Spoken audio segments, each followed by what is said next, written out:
This is the capital B.0.0.M. Boom! Live public radio show.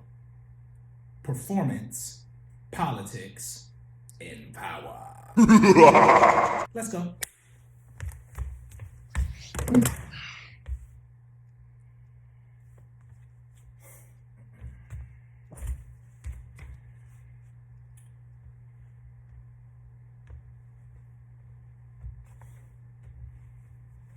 Greetings.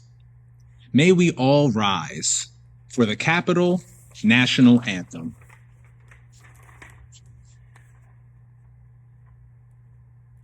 Nation to nation, all the world must come together, face the problems that we seek, and maybe somehow we can work it out. I asked my neighbor for a favor. She said later, what has come of all the people? Have we lost love of what it's about? I have to find my peace because no one seems to let me be. False prophets cry of doom. What are the possibilities? I told my brother there'll be problems, times and tears for fears, but we must live each day like it's the last. Go with it, jam. What's going on? This is Jam Boom Boom as of the world premiere, and we are at the Capitol B.0.0.M. Boom! Live public radio show. And what you just heard was the Capitol National Anthem. Correct. That is the song Jam by Michael Jackson. Make sure you go back on your own time and run that song back. Because, not only is it one of my favorite songs because it's my name, but also it's some good deep messages in that. And you know what? Michael Jackson later on in his career got highly politicized. A reason why they had to take him out. Right, this is the world premiere, and again, I'm just so happy to be alive. Happy Friday. Today is Friday if you're catching on the post-production. Happy day, whatever day it is. We just happy to be here doing something and making our families proud, making our peoples proud, making ourselves proud. So welcome to the Capitol B.0.0.M. Boom! Live public radio show once again. Today we have a very special episode. This episode is titled Performance, Politics, and Power. Now, specifically for me, I'm wrapping up my MFA, that's Masters of Fine Arts in Theater Arts, and particularly the area of study or the academic discipline that I am most attracted to and, getting my foot into the door is a field called performance studies. Now, what is performance studies? This is taking what it is that we're interested in as far as what we watch and witness, entertainment and media, and it's putting a critical lens on what it is that a lot of folks can say that we're just simply entertained by, but it's really taking a critical focus and a critical lens. How is what I'm watching on stage, even nowadays watching on my screen,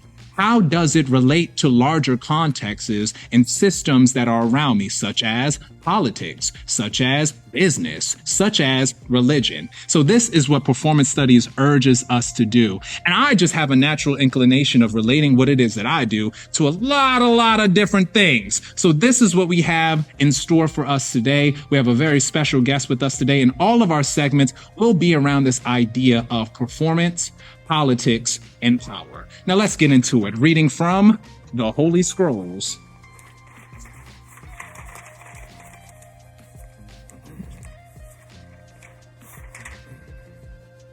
All right.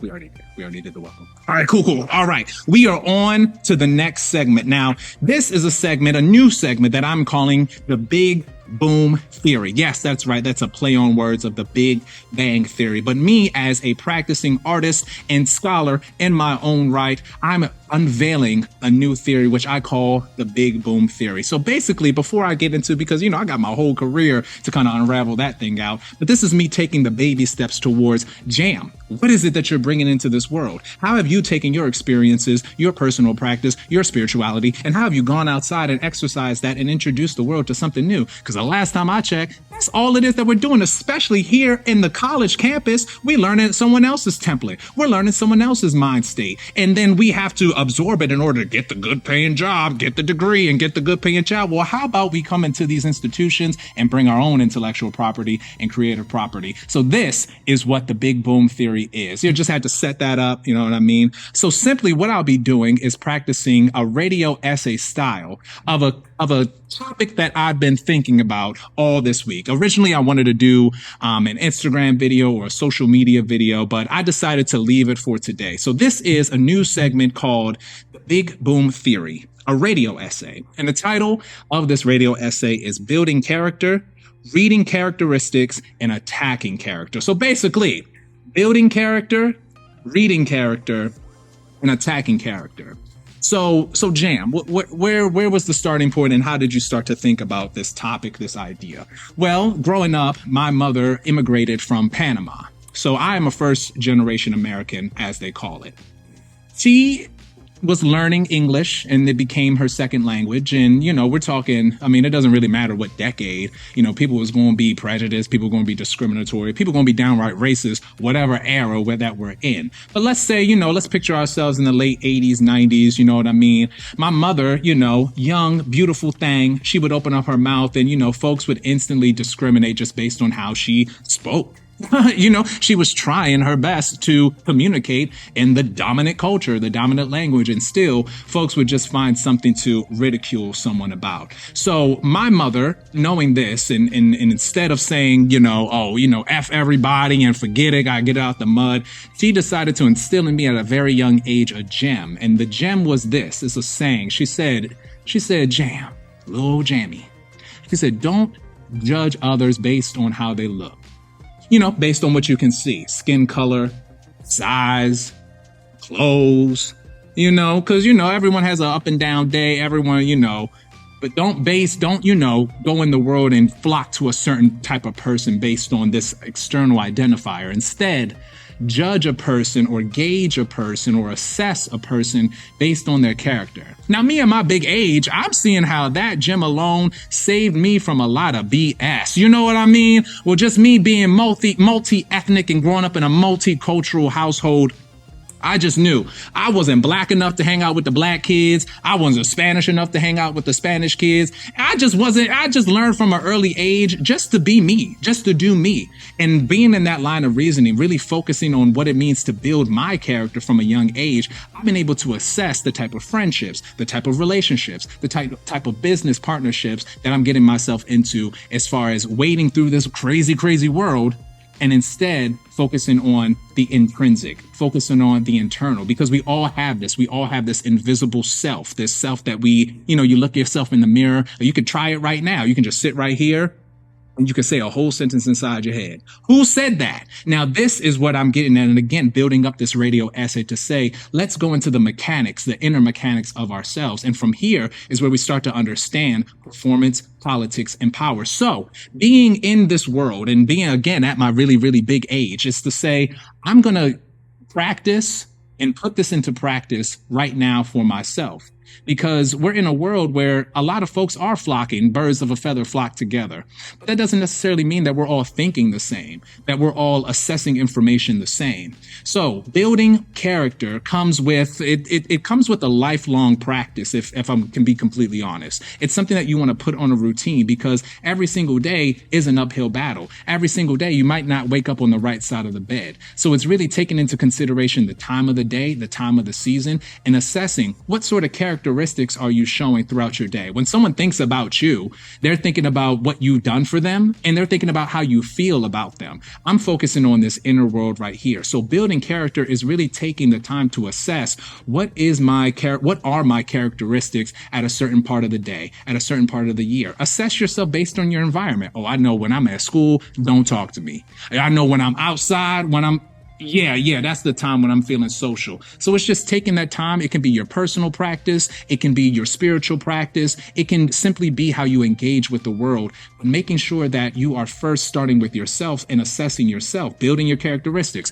When it comes to building as well, you got to get rid of some scraps. I know as we get older, it's time to get rid of some traits that didn't work back in the day. Don't nobody want to see a 40, 50, 60-year-old who is a victim.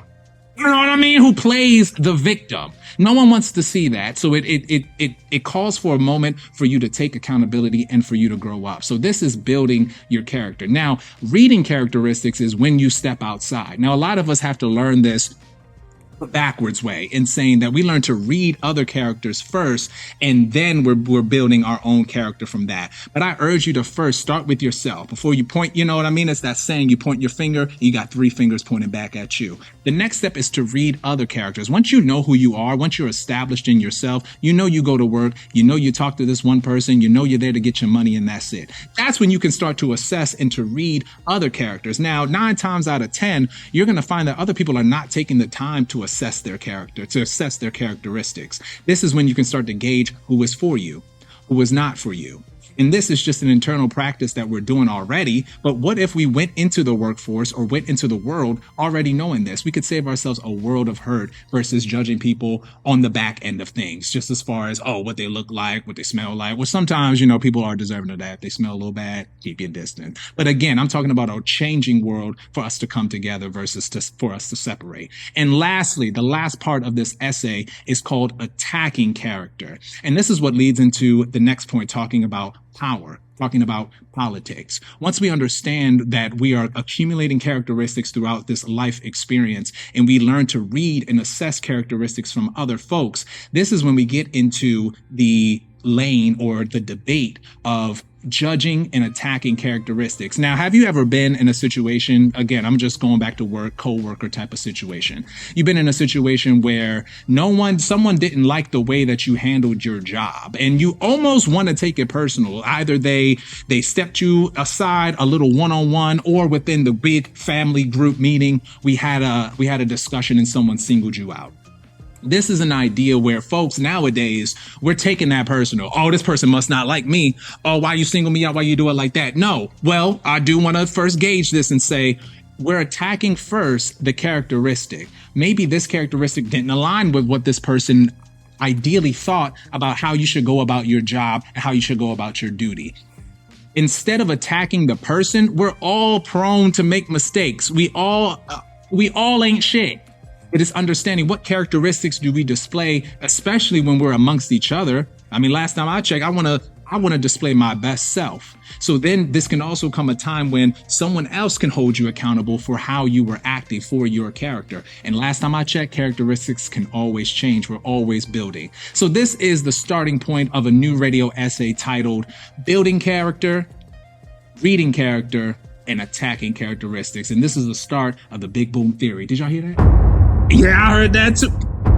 All right, we're going to move into our next segment. This is Hot Topics. Let me read from the Holy Scroll. How we feeling out there? Yeah. All right. I know I'll be talking. I got to cut myself. You know what I mean? We are on to our next segment called Hot Topics. All right, let's get into it. First and foremost, let me make sure I got my sources all up. You know what I mean? Check your sources, keep your sources tight. Keep them tight. All right, we're going to start with the queen of rap. Give it up for Nicki Minaj and the start of the Pink Friday 2 Gag City Tour. Now, I want to read this stat right here, okay? Nicki Minaj's sold-out show for the Pink Friday 2 Tour World Tour at Oakland Arena became the venue's second highest grossing single night by a hip-hop artist since opening in 1966. Like, come on. Just real quick. Just for Nicki. This is phenomenal. You're 15 years into your career, you know what I mean? And when Nicki came out, it was like more hate than love. You know what I mean? And shout out to all the Barbs in them. Shout out to average, the average Nicki fan. But shout out to all the Barbs in them as well. It's a lot of hate going on. And throughout Nicki's career, me personally, following her career is understanding the mechanism of the industry around her. She made me hip to something called 360 deals. She taught me about owning your masters. And she is very, very vocal about the BS that happens behind the scenes. And she's also uber talented. So shout out to Nicki Minaj. I will be at the April 2nd Baltimore show. I am going to Gag City. All right, we on to the next topic. Let's talk about Miami. All right, so earlier this week, I thought it was a meme. I thought it was a joke. The way that the social media was blasting, Miami is canceling spring break. Right away, as soon as you hear the negative or like the cancel, it's like, are you punishing us? What did we do? Why can't you? So this is my immediate response was saying to the Miami local government, I'm just like, why can't y'all step it up? Step up your infrastructure, step up security, make curfews. You're taking, by canceling spring break, which originally I thought, was just like, we ain't doing it. I'm just thinking, damn, you taking money out of local businesses' pockets. What about people who make money off of Airbnb during that time? What about that? So I had to double back, because even though that was the campaign, that was the ad, it's like me and us and spring break are breaking up, or like spring break is canceled. So that's me got to check in my sources, because people on social media will say anything for a little clickbait. So I got to check myself. So it's not exactly being canceled, but it is going to be under damn near martial law, it seems. It's like, oh, okay. But it makes sense, because people be wilding. People be wilding. Now, the restrictions as far as the curfews, I understand. I think it's something, actually, let me go to the website so I'm not just talking out the side of my neck.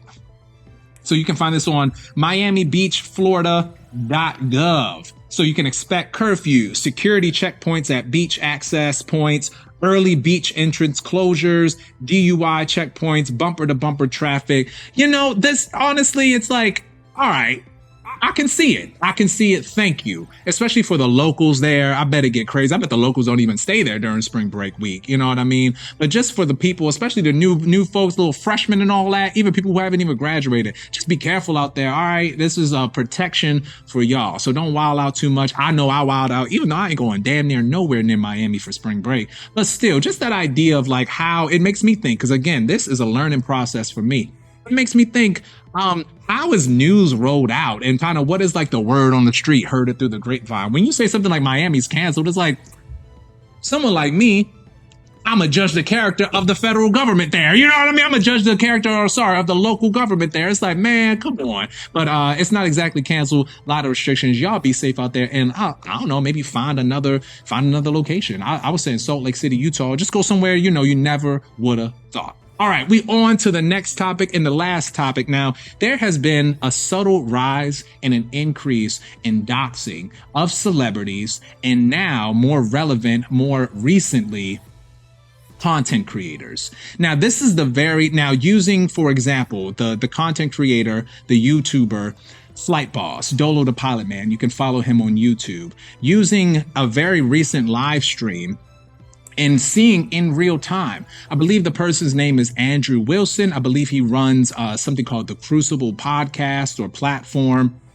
Flight Boss, his content is about spirituality, astrology, applying it in real time, debunking scientific theories, creating his own intellectual and creative property. This man is not getting up. And I say all of that to say he's not getting up and being a gossiper. Now, I ain't saying nothing wrong with that, get your money, gossipers and all that stuff, but he doesn't make a living out of trashing other people. In real time this week, and the live is still up on his platform, on YouTube, on his channel, you can see how folks, these so-called trolls, are coming in and quite literally trolling this man. This man is in fear of his life, and he's not the only person. There's been a subtle rise and increase for content creators. Now, imagine you trying to make it out of your hood. You bought yourself an iPad, you bought yourself a gadget and a gizmo, and you're going live every single day, whether you're attacking other people or you're trying to come up with your own way of introducing your talents to the world. We're just trying to make it out here. So the last thing that we need is some weirdo energy behind the scenes of folks saying, oh, let me attack this person, probably from some racist motivations, probably from some discriminatory prejudice motivations.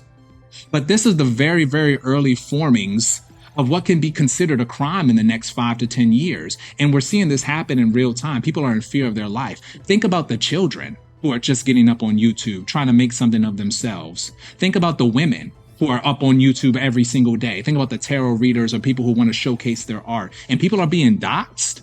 Nah, something has to be done about this. So I urge everyone to get in contact with your local government, the local police force, and we can stop this crime before we see a rise in civil court cases and enacting criminal law right away. This is just ridiculous. People get up on the internet. We just want to make a living. We just want to broadcast our talents. And now we got worried about, we got to be scared and fearful for our lives. Forget that. All right, and that's all I have for hot topics today. Y'all stay informed and make sure everything that's going on around you, make sure that you assess it, you can celebrate it, you can interrogate it, and you can critique it. And that's what we do with hot topics. Hot topics All right, and we chugging. How you doing, Jan? Vibe check.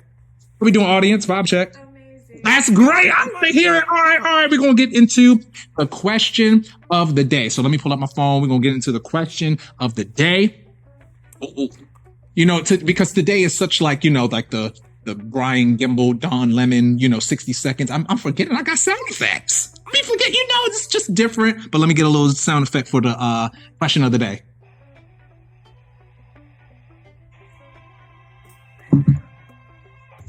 Today's question of the day is, how does art and performance relate to politics? Now, earlier, I was setting this up to say performance studies, which is a branch of theater arts, really any of the arts that include a performative aspect. In performance studies, what it is that we learn and what it is that we critique is this idea of politics and power. How does performance also balance that, the juggling? I might put juggling in the post-production. Performance, power, and politics. How does art and performance relate to politics? So understanding, and again, just like building us up a little bit, understanding the way that we interact. And I'll use theater, for example, because it's what I'm most familiar with. The way that we interact with theater and our introduction to theater was very much already through this indoctrinated, preformed lens as far as how the Greeks presented this idea of, hey, here's theater. So you already, I'm not talking about like theater performance as in like the primitive, or what folks, the ethnographers would call like the primitive, or when you're behind the scenes and you're praying and you're inducing a sort of ritual. I'm talking about theater, how we study it. And this is very much coming from, it's already been established by a group of people. Here we're presenting it on a platter for you to enjoy. So already this is political. Someone in power is presenting this art format in a way that 2,000 years later, we're absorbing and we're critiquing and we're arguing over and debating over. So by default, performance in art is political. The way that it was introduced into our metropolis and how it's become standardized, for better or for worse. I know for me to kind of center myself in the experience,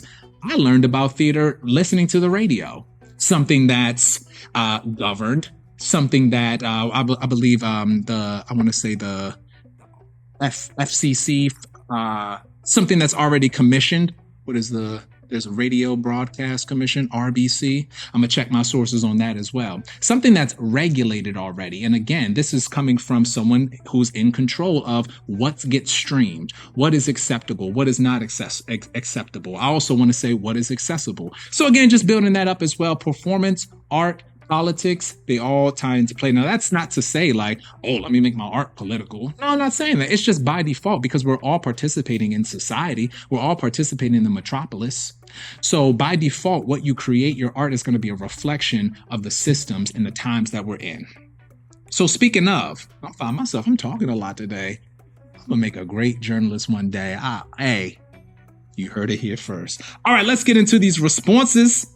All right, so this is Acrobat for the Rats. So again, the question is, how does art and performance relate to politics? And I asked folk to give examples. So Acrobat for the Rat says statues. Right away, I thought of the Statue of Liberty. Absolutely. I mean, it's an artful piece, but we know why it was built and it was placed there. You know what I mean? So instantly, right away, it's political. It's a political figure. But then, maybe folks aren't necessarily thinking of that right away. They're just like, oh, look at that beautiful work of art that represents and symbolizes something in society. I like that. I like that response. And it was just simply statues. So yeah, any statue. Even thinking of like the last 5 years, especially like 2020, people was like attacking and, pulling down the statues. That was an art little resistance movement right there. I think downtown Baltimore, Druid Hill Park, they still got the blood on, what's his name, face. I'm like, now that's art. Now that's art. It made it artful. Okay, moving on to the next. Shout out to Sky Schaefer. Sky Schaefer says, art is politics, capital I-S. Art is politics. I love a bold statement. Every work of art, performance, or visual is a reflection of the time. Reflection of the time. Right away, it makes me think, who's keeping track of that time? Whose time is it? Whose time is it? It's not your time. It's a reflection of the time that we're in. I like that. I believe also that's a Nina Simone quote. Artists reflect the times. Shout out to Nina Simone and R.I.P. All right. And lastly, we have Captain.Sumsty. No, I messed that up. This is Captain.Sumsty. Check him out on Instagram. Captain says, graffiti of the Soviet president and some other president kissing, the location, Berlin. Yeah, like the Berlin Wall. I think that's still there. I don't know. Was it Nixon? It was way back in the day, but it's the two presidents kissing. That is art right there. And that is political by default, just to understand why the Berlin Wall was put up in the first place. And to think of folks, I believe maybe like, I want to say 70s, 80s, forgive me of my political history ignorance. But you know, even folks back in the day, whether they was in the academy, the institution or not, they knew to pick up their talent, pick up that sprite and say a little message. And it speaks volumes. And it's something that we talk about today. So intrinsically, art and performance is political, and they relate. We can play with that a little bit. I will get into that another time, but we're going to keep rolling. That is the question of the day. All right. And so we have a very special guest today. And before we introduce our special guest, I'd like to present an idea, a new concept, maybe for some folks, but something that, again, relates to the theme of today. And so that topic and that concept is, what is political theater? What is political theater? Y'all think about that while I pull up this reading. All right. What is political theater? What is political drama? Jan, why are you so into this? Why are you so just let it go? You know what I mean? You know what? I did not grow up talking about power structures at the dinner table. You know what I mean? A lot of ways, it seemed like the way that I was growing up, being in survival mode, I was the effect of these things. But you're so young, it's like, you know, like something's up, but you just can't put your... It's like, I know something's going on. This can't be the way to live in life. It can't just be paying bills and it's gotta be more to life. So you bet your bottom dollar I'm excited to be talking about this, because now I can call a thing and empower myself. So what is political theater? This is taken from study.com. You ready? Political theater is a genre of entertainment in film, television, or live performance in which there is a political component to the story, meaning that it is addressing a political issue, event, or a person in politics. These stories can be fiction, nonfiction, or based on real events with artistic liberty.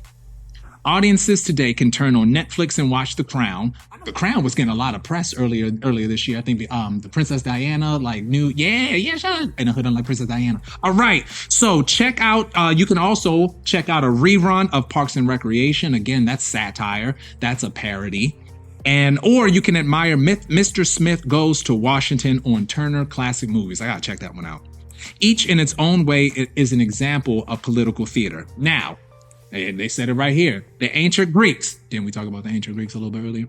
The ancient Greeks were one of the first civilizations to bring theater to the masses, dabbling in both comedy and drama. Stories of history and the gods offered political meaning to Greek society, much like it does today.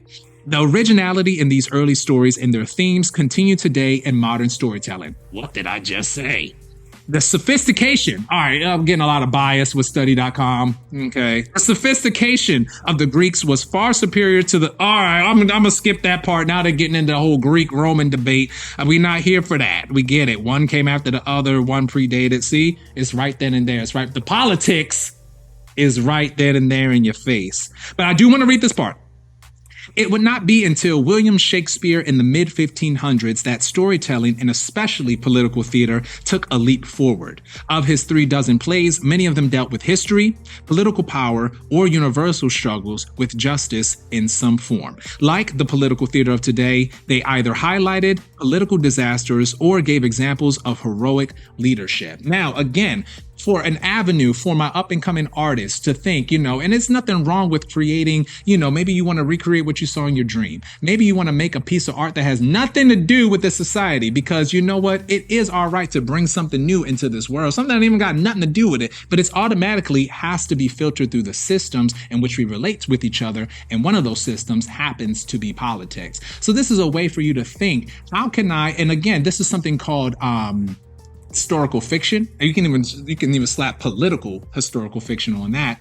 Really taking a time of your life or an extreme collective moment, for example, 9/11, and creating a narrative or creating an art piece around that. Maybe you're a sculptor, and perhaps you are depicting what it was like on the ground bases, ground zero. Perhaps you are a playwright and you want to talk about if this is, someone who might have survived or someone who might have passed in the tragedy that happened in 9/11.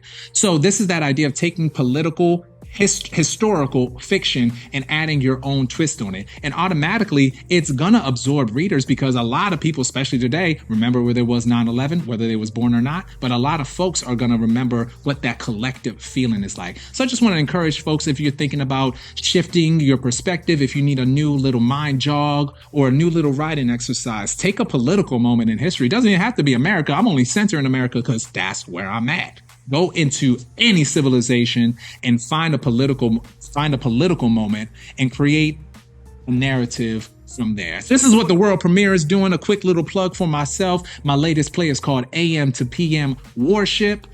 This is me tackling and, not necessarily tackling, but it's my way of talking about the current immigration crisis. Again, staying true to my aesthetic, which is the radio drama format, also mystery, a little occult, a little fantastic sci-fi, but again, making it bigger, or not necessarily bigger, but making it more important than just this is some entertainment. We want to talk about some real life inside of it. You know what I mean? All right. We have every right to learn, and we have every right to talk about it so we can stay informed as citizens. You know what I'm saying? All right. So that is political theater, and a little offering for all my artists out there. Now, I've been saying this for a while now that we got a guest. It's like, damn, that guest coming or not? Well, we do have a guest loading up on the side. All right, y'all. So I know it's like, Jam, you can't, how you gonna talk about you ain't no politician, you ain't running for nothing. I know, I get that, you know what I mean? I'm just the hype person. It's okay, you know what I mean? I'm just here to encourage and to inspire. But we got somebody here today who is actually in the ringer. You know what I mean? Someone who is dedicating their life to this field of work, and we appreciate it. So on deck, we got our guest coming through. Her name is Hailey Mondragon. Hailey Mondragon is a senior here at Towson University pursuing a career in the political field. She is currently majoring in political science and sociology, and she enjoys painting and watching Netflix in her free time. We gotta talk about what you're watching. She currently works at the Albert Cook Library and is working towards becoming a lawyer. Everybody, let's give it up for Hailey Mondragon.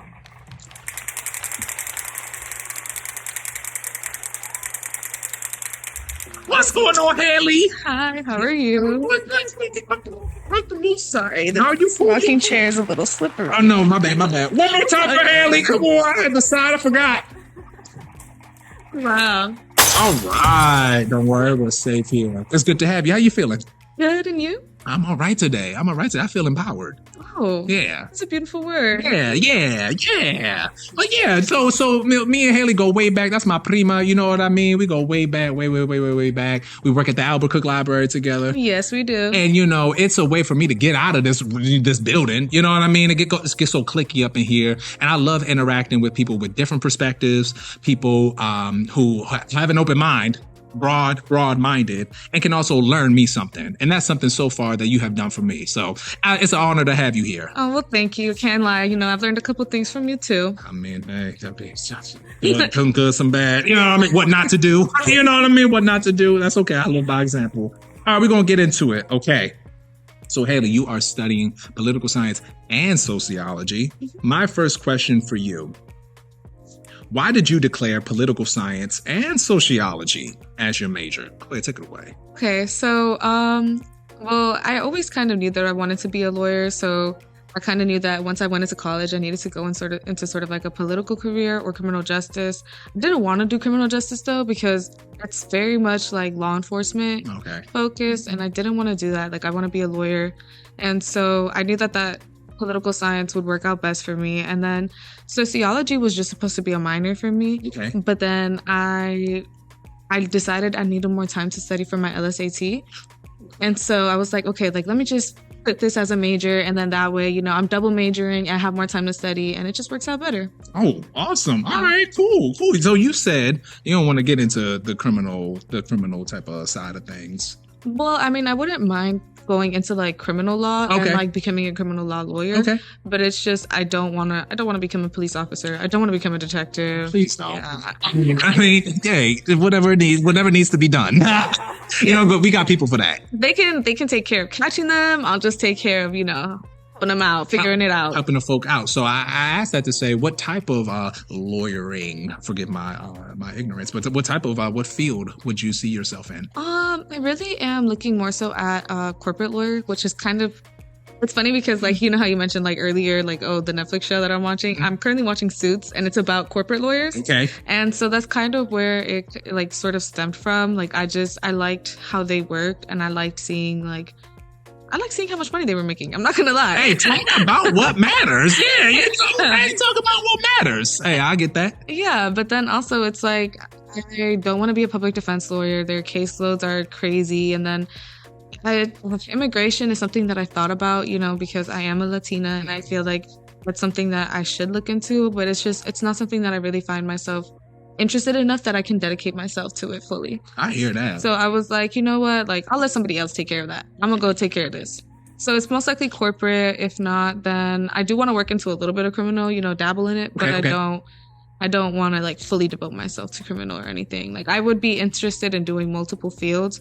Just, I don't even fully know yet because I haven't like worked in any of them yet. For sure. That's why I want to get internships and stuff. Hey, yeah, having that open mind. And again, last follow-up question to the first one. I told you we was going to get into it. My bad. Because now I would like to know, like, was there like a moment, whether in school or outside of school, that you realized like, this is what I want to do? Was it a certain activity, a field trip? It's never been like one certain thing. Like, I've just always constantly been told like, I'm good at arguing, and I'm good at making a case, and like, I'm good at like analyzing certain things and like asking good questions. So it's just like, you know what, like, I think I could be a lawyer. And yeah, like once I started like really looking at the fields and like just really looking at seeing what they do, I was like, you know what, I could do this, and I would like it. Yeah. Absolutely. I asked a question of the day a couple of weeks back. It was, what did people make fun of you of, maybe, or you doubted about yourself that you now use to your advantage? Not saying that anyone, like kind of came at you for arguing, but I can imagine like growing up like, damn, you argue so much, but yeah, I'm gonna make a great lawyer someday. I like that. Use what you got. Use what you got. Exactly. I like that. Absolutely. Use what y'all got. All right.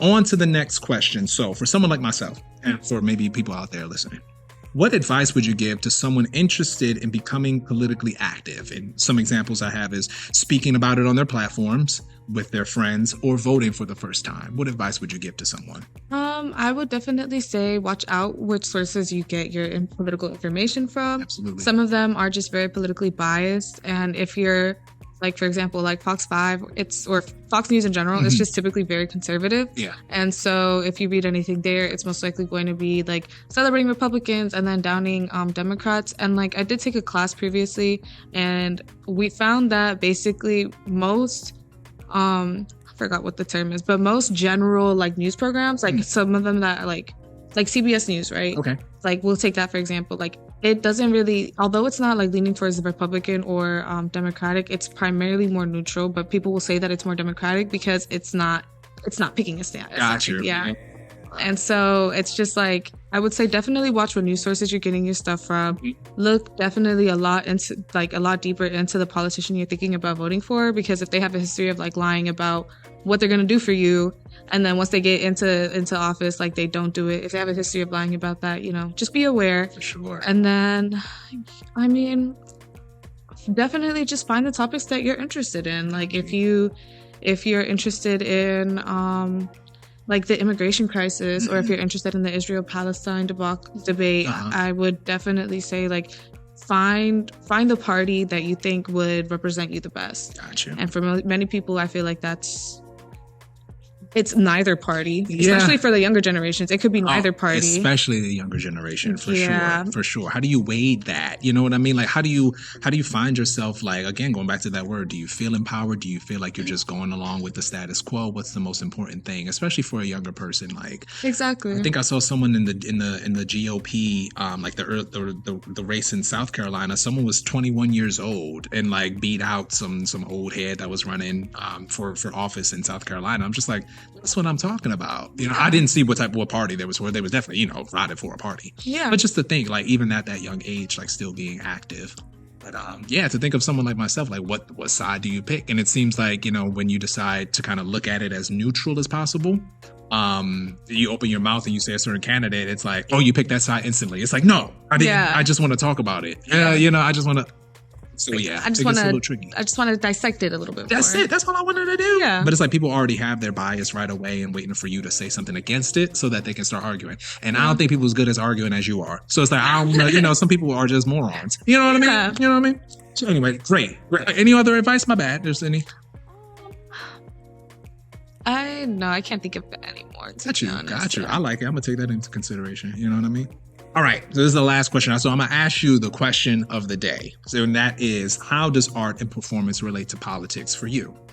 For me, I see it as a way that it like captures political moments in history, and I feel like it reflects the way that people were feeling, like especially in those time frames, and even like in modern times. Like you can take certain paintings of like different wars, and it'll show you like show you either what side that person was on, or it'll show you like a very neutral point of view, and it'll just the fact that it's capturing a moment like that's so like just historical in general. I feel like it plays a really big role in it.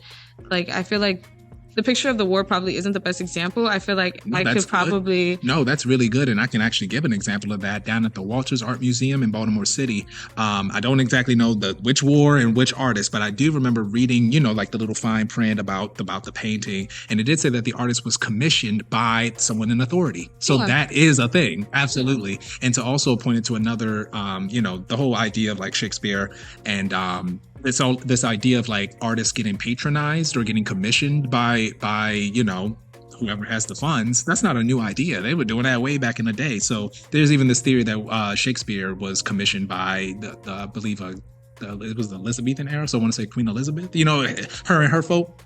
He was like put underneath their ring. He was like put on a paycheck, put on a pension and all of that. And they were like, all right, now write our stories. So it's not a far-fetched thing at all. So when you said that, like, yeah, it shows the bias. Yeah. Do you think that photography could technically be classified as an art? Absolutely. Nowadays. Then especially nowadays, if you're going to capture political moments, like you could take the January 6th riot, for example, like they captured pictures of people like doing violent things and committing violent acts. Like sure did.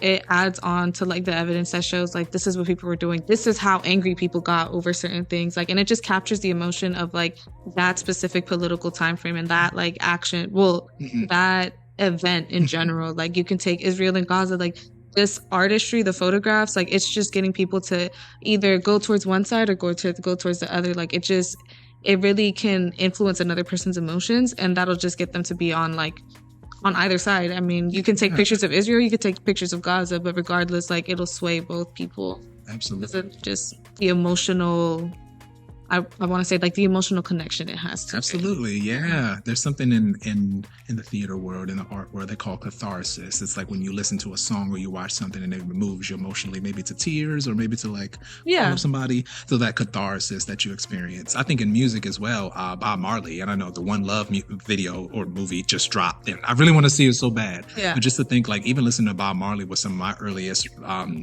memories of like politics, but not necessarily picking a side, but just knowing you like self-empowering yourself, like be aware of what's going on around you. Could perhaps be a starting point for some folks. But yeah. And again, you know, just, you know, because this is a new discovery for me, like political theater and politicizing my work. It was something that I wanted to veer away from, just being like an early playwright earlier in my career. And then to think now with like to lean into those moments, especially what has impacted you in your life. And, you know, all the artists lean into that. You know what I mean? We need more folks to speak about these things from a non-biased perspective. Either pick a side, or let's show us what both sides are. Yeah. Perhaps we can move into a better world and we can learn how to argue like Hailey. I really wanted to play this game with you, but it's gonna take like more than just you and me being here. Oh, I'm so mad, but like I'll tell you about it off the air. Anyway.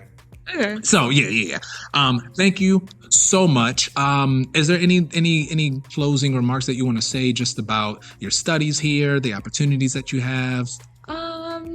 Really like studying here. Sure. I won't lie. I know a lot of people are like, ugh, Towson, but like, It's real. to be honest, I feel like that's any college student on any college campus. Yeah. I'm sure if I went down to like UMBC, they're like, ugh, UMBC. Yeah, but it's just like, it's that. yeah. It's And the I air. mean, Towson has some pretty good resources, you know, like I love their political science department and sociology. I feel like so many of the people there, like I can relate to a lot of like their ideas, their ideology. And then it's just like, they always teach me something new. Like I feel like they give me a new way of thinking every single time. So I really do appreciate like the faculty that we have here. Cool. And yeah, I mean, overall, I like it here. No, I resonate. No, for sure. I like that you said that because it's like, you know, back in the day where you have your Socrates and you have your Galileos. These people came into the institution with bringing new ideas, and it seems like we just, you know, post Civil Rights Act. It's like we just come into the institution and we learn someone else's way of doing things, and then we're pushed like an assembly line. I like that you said that people make you think differently because that's what we're here to do: have new ideas, here to get checked, and also here to encourage to like, hey, go on with that idea and say that. You never know what new policies can be made because Hailey about to be in office. You see what I mean? And it starts right now, okay? So I appreciate that you said that. But I don't want you to go nowhere just yet. Okay. We're going to play Plead the Fifth. Okay. We're going to play Plead the Fifth. All right. So Plead the Fifth, we're doing past, present, and futures. All right. So for the folks out there, Plead the Fifth, a little game that you can play with anyone. Usually it's best with like 3 questions. So you ask 3 questions and depending on what the person don't want to answer, you got to plead the fifth, but you have to answer the other questions, right? Yep. So Hailey and I came up with past, present, and future. So we have to answer at least 2 questions. Okay. So here are the questions. You're going to go first. Okay. You're in the hot seat. Let's see. This is Plead the Fifth with Hailey Mondragon. Plead the Fifth. First question. What was the most embarrassing thing you did in your childhood where your mom caught you? The most embarrassing thing that I did was I had a little boyfriend in middle school and I had like, he had rode my bus back home because his cousin lived nearby. And so like we had went to like towards my backyard and like we kissed each other and my mom saw through the window. So My nosy. yeah. Nosy. So I got caught up doing that and yeah, that was really embarrassing. That was my most embarrassing thing though. I All up in can't. your business. She really is. All up in your business. All right. So you got to plead the fifth on one of these next 2 questions then. Okay. All right. What was the most expensive guilty pleasure you recently purchased? I plead the fifth on that. No, that's a good one. Mm-hmm. Last one. If your career did not take off as planned and you could only turn to crime, what crime would you do? Would you consider gambling a crime? No. An addiction? Isn't it an addiction? No, more like I use probability and statistics to like outplay the casino. I don't think that's a crime. Okay, so then I'd be a robber. No, that's a crime. All right, cool. I mean, it makes it's like, I think if I studied the law enough and I really got down to it and I like learned more about like the procedures and stuff, I could find a way to like rob without getting caught up. But then again, that's if my career does not work out. This is satire and a parody. Hey, look, I got you. Don't worry. Hey, but great answer. Maybe that other one, that previous one of like gambling and like, kind of like playing, maybe that'll piss people off. There's no crime. There's no basis. They can't punish you for that. True. Because you're smart. Because you learned the system. Yeah. I thought that's what you had to do. Anyway. You're right. You're right. I'm just saying. Just different perspectives. All right. Now I am in the hot seat. Plead the fifth. Let's get it. Okay, so what was the most embarrassing thing you did in your childhood where your mom caught you? I plead the fifth. That was the first one. Fine. All right, let's get it. What was the most expensive guilty pleasure you recently purchased then? The last most expensive guilty pleasure that I recently purchased is that gym bag over there. It's like yellow. It's really nice because I want to start going to the gym and like having a gym bag to like shower and stuff. Okay. And I'm tired of taking like the grocery bags and stuff. So I paid a pretty penny for that. Okay. It's a nice gym bag. I can give you that. It's nice. Yeah. It was expensive. It was. Okay. And if your career did not take off as planned and you could only turn to crime, what crime would you do? You already know what crime I'm about to do. I'm gonna be a scammer. I'm gonna be a scammer. I feel like I listen to enough City Girls. Shout out to JT. I know how to be a scammer. I'm gonna be a scammer. I'll be a scammer. So you know, would you be like one of those scammers that like emails like, oh, hey, I'm a prince from India? all types of scammers, like all types of email scammers, on the street scamming, selling EBT, you know, all of that, credit cards. I will be that kind of scammer. Okay. So again, this is parody and satire, and this is Yes. all for fun because Jam pays his taxes, and Jam is a great American citizen. Yes. And so is Hailey. Hailey does not rob. Hailey does not rob. Only thing we robbing is what's ours. You know what I mean? All right. So that is Plead the Fifth with Hailey Mondragon. Hailey, do you want to broadcast yourself? Can folks find you somewhere? Maybe your LinkedIn? What do you want? You want to let the people know something? You can find me on Instagram. My Instagram is hxil.y. Put it up here in post-production. I'm going to have like the thing. Up here. And then I have a LinkedIn, but I can't remember what my LinkedIn is. I believe it's Hailey M314.